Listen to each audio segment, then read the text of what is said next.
अखबारों और टेलीविजन चैनलों की सुर्खियां चीख कर डॉलर के मुकाबले गिरते रुपए की खबर दे रही है। मंगलवार को $1 की कीमत 80 रुपए तक चली गई और आर्थिक जगत में तहलका मच गया। लेकिन इस गिरावट का मतलब है क्या और इसका आपकी और हमारी जेब पर कैसा असर पड़ेगा? सबसे पहले तो ये जान लें कि यहाँ ऐसा नहीं है कि भारत का रुपया हर देश की करेंसी के खिलाफ लुढ़क रहा है। वित्त मंत्री निर्मला सीतारमण के मुताबिक रुपया डॉलर के मुकाबले भले ही गिरा हो, लेकिन वो यूरोपियन यूनियन के देशों में चलने वाली करेंसी यूरो के खिलाफ ऊपर उठा है। जापान की करेंसी येन के खिलाफ भी इसने अपना गढ़ संभाला हुआ है।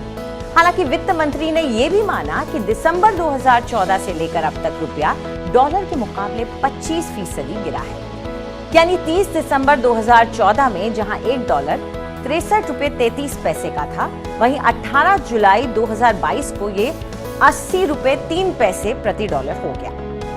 वहीं उसी दौरान यूएई का एक दिरहम भारत के 17 रुपए 27 पैसे के बराबर था, जो 21 रुपए 76 पैसे के करीब हो गया है जुलाई 2022 में। 1.88 जापानी येन जो उस वक्त भारतीय 1 रुपए के बराबर था, वो आज 1 रुपए 72 पैसे का है।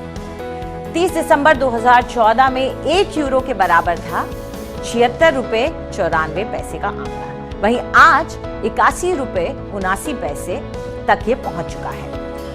तो वक्त के साथ रुपया चढ़ता गिरता रहा है और इसे बेहतर समझने के लिए ये जान लें कि आज का यूरो भले ही 2014 के यूरो से हमें महंगा पड़े, लेकिन अप्रैल 2017 में ये 67-68 रुपए के पास भी पहुंच गया था। खैर, दिसंबर में जो ये गिरावट देखी गई है, इसका अर्थव्यवस्था पर असर के बजाय हम आपको सीधे सरल शब्दों में आप पर असर समझाते हैं। रुपया सस्ता और डॉलर महंगा, यानी खरीदना महंगा और बेचना फायदेमंद।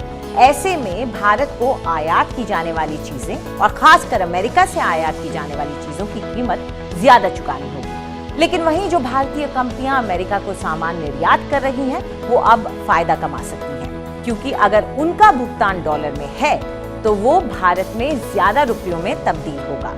तो जो लोग निर्यात के कारोबार से जुड़े हैं, वो इसे बुरी खबर की तरह नहीं देखते। अब जानते हैं कि क्या हो जाएगा महंगा।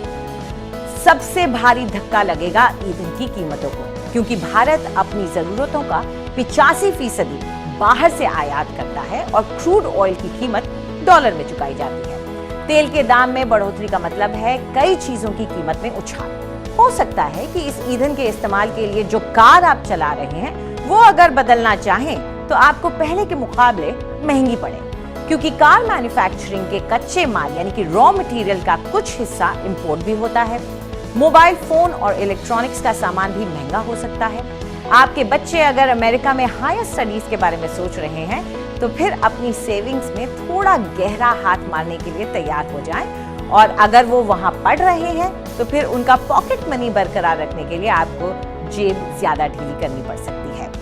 वहीं अगर आपके परिवार का कोई कमाऊ शख्स आपको नियमित तौर पर विदेश से पैसे भेजता है, तो उसमें इजाफा हो सकता है, क्योंकि उसका हर $1 अब आपको ज्यादा रुपए देगा। वहां हाल के दिनों में जो हमने फॉरेन ट्रिप्स पर जाने के लिए एक्साइटमेंट भारतीयों में देखा है, वो ठंडा पड़ सकता है।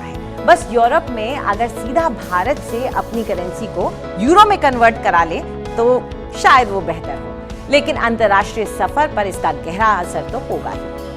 हो सकता है कि इसके चलते फॉरेन टूरिस्ट भारत का रुख करें और इसका फायदा टूरिज्म सेक्टर से जुड़े लोगों को मिल जाए।